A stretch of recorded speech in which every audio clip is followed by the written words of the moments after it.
Happy low carb po sa ating lahat. Gagawa po tayo ng homemade low carb tomato sauce. So, ang kailangan lang po natin ay ang kamatis.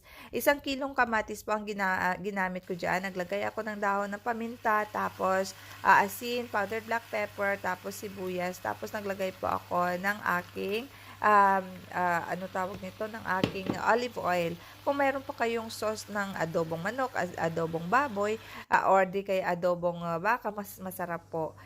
Tapos, yan, takluban lang natin guys ng 10 minutes para makulog po ang ating kamatis, para mas madali po siyang magiging concentrated. Tapos, hahalo-haluin lang po natin ito para hindi po didikit sa bottom ng ating kasirola o di kaya sa ating frying pan.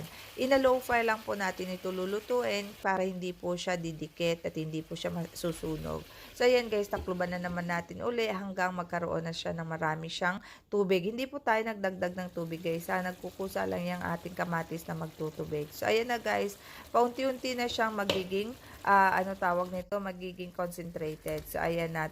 Hayaan na po natin, tanggalin na po natin ang ating takip. Huwag na natin takpan para mag-i-evaporate na po ang kanyang tubig hanggang magiging concentrated na po. Depende na po sa inyo kung talagang concentrated na concentrated. Make it longer ang pagkaluto hanggang sa makita ninyo na medyo wala na siyang tubig. So, ayan na guys, ready na po ang ating low carb tomato sauce.